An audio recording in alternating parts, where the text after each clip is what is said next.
की घटना और कहानी एक झारखंड के जिले रामगढ़ से है, जहाँ एक छोटा सा गांव था। उस गांव में रहते थे दो भाई। बड़े भाई का नाम था अखिलेश, दूसरे भाई का नाम था बिमलेश। दोनों एक छोटे से परिवार से थे और उनकी छोटी सी एक खेती बाड़ी थी।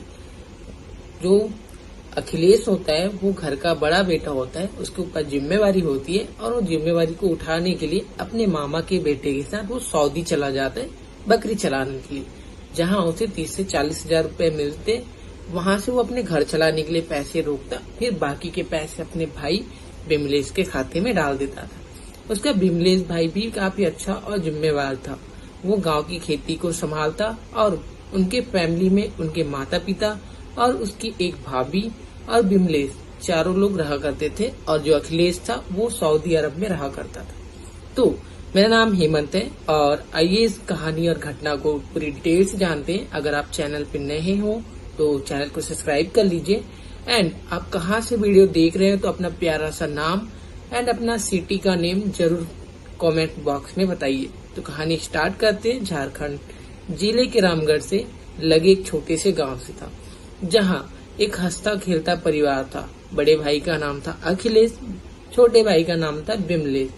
परिवार में उसकी भाभी और एक माता पिता रहते थे। काफी अच्छा परिवार में खुशहाली थी, लेकिन एक जो बात थी वो बहुत ही सुनसुनी सी थी कि उनके परिवार में कोई संतान नहीं था। उसके बड़े भाई अखिलेश की शादी को 7 साल हो चुके थे, लेकिन उसके घर में कोई संतान नहीं थी। यही बात उसके भाभी को खाए जाती थी। तो उसके भाभी एक दिन अपने पति मतलब अखिलेश को कॉल करती है और बोलती है कि हमें कब बच्चा होगा, और वो काफी परेशान रहा करती थी। बिमलेश एक दिन अपने भाभी के पास जाता है तो उसकी भाभी बोलती है कि तुम्हारे भैया तो सऊदी अरब में रहते हैं, वो 3-4 साल बाद आते हैं और 6 महीने रुकते हैं, फिर उसके बाद चले जाते हैं, तो ऐसे में बच्चा कहाँ होगा, उसकी भाभी बोलती है। तो बिमलेश बोलता है कि भाभी कोई ना, क्या पता तुमको एक अच्छा संतान मिलेगा, इसलिए तुमको वेट कराया जा रहा है, मतलब टाइम लग रहा है। तो फिर ऐसा ही दिन गुजरते रहता है। तो फिर एक दिन जो उसकी बीवी होती है अखिलेश को, वो कॉल करती है और बोलती है कि तुम सऊदी अरब को छोड़ो, तुम यही लोकल काम पकड़ लो, हम थोड़े पैसे में भी गुजारा कर लेंगे, लेकिन तुम साथ में रहो, क्योंकि डॉक्टर ने बोला है कि पति का साथ होना बहुत ज्यादा जरूरी है, क्योंकि जितना ज्यादा हम साथ में रहेंगे उतना जल्दी हमें बच्चा मिलने का चांस ज्यादा है। अब इतना बात होते ही जो अखिलेश होता है वो अपने बीवी को बोलता है कि ठीक है, मैं 3-4 महीने बाद वापस आ रहा हूँ, मेरा टिकट है, फिर वापस आने के बाद मैं सऊदी अरब नहीं आऊंगा और मैं वहीं काम करूंगा। इतना सुनते ही उसकी बीवी खुश हो जाती है और वो अच्छे से पूजा पाठ करती थी मन लगाकर, ताकि उसको एक अच्छा सा संतान मिल सके। उस दिन ऐसे ही गुजर जाता है। एक दिन अखिलेश आने ही वाला होता है, ये बात बिमलेश को भी पता चल जाता है। तो बिमलेश भी क्या करते हैं, कुछ महीनों बाद क्या है, सावन का दिन आ जाता है, कांवड़ जाने का यात्रा होता है उसमें। तो बिमलेश सोचता है कि मैं तो जाता हूँ कांवड़ लेने, इस साल मैं अपने भाभी को भी लेके जाऊंगा, क्या पता वहां जाने से इनको संतान मिल जाए। अब वो दौड़ते दौड़ते अपने भाभी के पास जाता है और बोलता है कि भाभी इस साल चलो, मैं कांवड़ यात्रा में जा रहा हूँ, आप भी चलो, क्या पता इससे आपको एक संतान भी मिल जाए, भगवान प्रसन्न हो जाए। तो ये बिमलेश बोलता है, लेकिन उसकी भाभी मना कर देती है कि नहीं, तुम्हारे भैया नहीं है, अगर वो इजाजत देंगे तो मैं जाऊंगी। इतना बोलते ही बिमलेश बोलता है चलो कोई बात नहीं, मैं भैया से बात कर लेता हूँ। बिमलेश जो है कॉल करता है अखिलेश को और बोलता है कि भैया मैं कांवड़ यात्रा में जा रहा हूँ, वहाँ बहुत सारी लड़कियां लेडीज औरतें भी आती है, तो मैं भाभी को लेके जाता हूँ और वहां से दर्शन करा के लेके आता हूँ। लेकिन अखिलेश जो होता है वो बोलता है कि नहीं, तुम चले जाओ, लेकिन भाभी को तुम परेशान मत करो। लेकिन अखिलेश फिर सोचता है कि भाई ही तो बोल रहे हैं, ठीक है तू ले जा और तू साथ में रहेगा तो कोई दिक्कत भी नहीं है। इतना बोलते ही फिर कॉल कट हो जाता है। फिर उसकी भाभी भी कॉल करती है अखिलेश को और सारी चीज बताती है। तो अखिलेश बोलता है कि मैंने बात कर लिया है, बिमलेश का कॉल आया था, तुम चले जाओ साथ में। इतना इजाजत मिलने के बाद दूसरे दिन दोपहर के 2 बजे वो अपने खाने पीने का सामान तैयारी के साथ अपने माता पिता से आज्ञा लेते और कांवड़ यात्रा के लिए निकल जाते। कांवड़ यात्रा के लिए निकलते हैं, फिर चलते रहते हैं और आसपास के गांव में भी उनका जान पहचान वाले मिल जाते, तो साथ में चलते ही रहते। अब थोड़ी दूर बाद जाने के बाद विमलेश एक भांग की गोली निकालते हैं और उसको एक गोला बना के क्या करते हैं वो खा लेते हैं और थोड़ी दूर जाने के बाद चाय के ठेले में जाके चाय पी लेता है।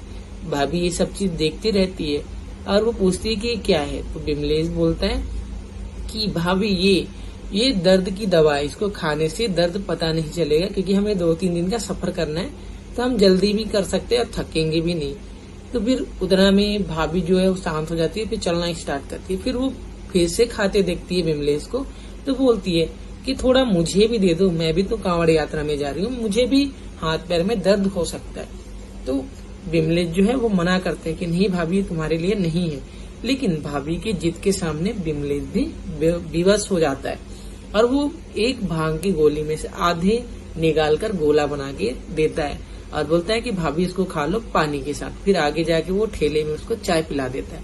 लेकिन 1 घंटे बाद भाभी से पूछता है कि भाभी कुछ असर किया, लेकिन भाभी के ऊपर असर नहीं कर रहा था।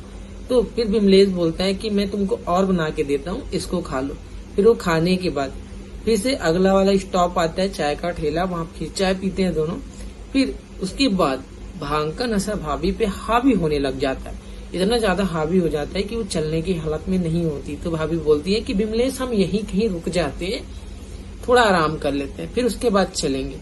फिर उसके बाद विमलेश जो है आसपास दिखता है जगह, एक चाय का ठेला और होता है जहाँ दुकान नहीं खुला होता, पीछे एक कुछ बैठने और सोने के लिए होता है। तो वहाँ पे भाभी को लेके जाता है और वहाँ पे विमलेश भाभी को सुला देता है। इतना होने के बाद बोलता है भाभी से कि भाभी आप आराम कर लो, मैं यहीं बैठा हूँ, आपको कुछ चीजों की जरूरत हो तो मुझे बता देना। अब भाभी जो है वो सो जाती है। विमलेश एक तक भाभी को निहारते रहता है। फिर उसके अंदर एक ऐसी हैवानियत उत्पन्न हो जाती है, पता नहीं वो अपने आप को रोक नहीं पाता और वो अपनी घटना को घटित कर देता है। फिर उसके बाद घटित करने के बाद भाभी को पता चलते रहता है कि उसके साथ क्या हो रहा है, लेकिन उसकी भांग के नशे के कारण वो इतनी ज्यादा नशे में थी कि वो कुछ नहीं कर पा रही थी बोलने के अलावा। अब जो विमलेश था वो अपने घटना को घटित करने के बाद वो वहां से निकल जाता है, थोड़ी दूर में खड़ा हो जाता है। फिर भाभी को 1 घंटे बाद पूरा भांग का नशा जब उतर जाता है तब वो विमलेश को ढूंढना स्टार्ट करती है, क्योंकि वो पास में नहीं होता है। तो भाभी विमलेश को आवाज देती है, तो विमलेश आवाज देने के बाद बोलता है कि हाँ भाभी मैं यहाँ हूँ। फिर वो वहां से आता है भाभी के पास, तो वो डरते रहता है कि मेरे भाभी मेरे को कुछ बोले ना। लेकिन भाभी जो थी वो खींच के एक थप्पड़ मारती है विमलेश को।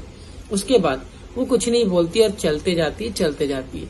दोनों आगे पीछे होते रहते हैं और वो चलते ही रहते हैं। सुबह के 8 बज जाते हैं। तो तब जाके फिर विमलेश भाभी को बोलता है कि भाभी कब तक ऐसे चलते रहोगे, खाना पीना खा लेते हैं, सुबह के 8 बज गए, धो लो चेहरे मुंह ताकि हम कुछ खा लें। लेकिन भाभी बोलती है नहीं, तुमने मेरे साथ जो किया है वो मैं अगर तुम्हारे भैया को बताऊंगी तो तुम्हारे साथ क्या होगा। तो विमलेश बोलता है कि भाभी तुम डरो मत, अगर भैया को सारा चीज पता भी चल जाएगा तो मैं तुमको अपनाने के लिए रेडी हूँ। इतना बोलती ही भाभी चुप हो जाती है। फिर उसके बाद अपना जो कांवड़ यात्रा में थे वहां से जल वल चढ़ा के वो अपने घर को आ जाते हैं। अब क्या होता है, धीरे धीरे दोनों में आकर्षण बढ़ जाता है और वो डेली दिन भर एक दूसरे के साथ मिलते रहते हैं। और ये सारा चीज देखकर पूरे परिवार में दंग रहता है। और जैसी अखिलेश सऊदी अरब से बाहर आता है, मतलब इंडिया आता है अपने गांव झारखंड जिले के रामगढ़ में, तो विमलेश बोलता है कि भैया मैं भाभी से शादी करना चाहता हूँ, क्योंकि आप तो सऊदी अरब में रहते हो और आपको चाहिए पैसे और आपको नहीं चाहिए बीबी, तो मैं भाभी से शादी करके मैं उनको रखना चाहता हूँ और आप जाओ और आप पैसा कमाओ। उसके बाद अखिलेश जो होता है वो अपनी बीवी की शादी विमलेश के साथ कर देता है। उसके बाद 3 महीने बाद, जैसा कि विमलेश ने बोला था कि तुमको एक अच्छा सा लड़का मिलेगा, वैसे उसी तरह 3 महीने बाद भाभी को, मतलब अखिलेश की पत्नी, मतलब विमलेश की पत्नी को 3 महीने बाद एक लड़का जन्म होता है। ये सारी बातें सुनकर अखिलेश बहुत ज्यादा खुश होता है। उसको लगता है कि उसी के अंदर कमी था, इसकी वजह से बच्चा नहीं हो रहा था। अब वो भी बहुत खुश था, परिवार में भी बहुत खुशी थी। धीरे धीरे बदलाव होने लगी। इस तरीके से फिर उनका परिवार हंसता खेलता फिर से हो गया।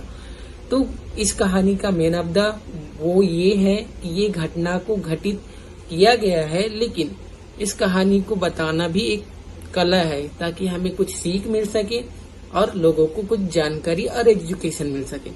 तो आप बताइए, इस घटना और कहानी में क्या बिमलेश ने सही किया या गलत किया? आप इसको कमेंट बॉक्स में अपना राय जरूर दें।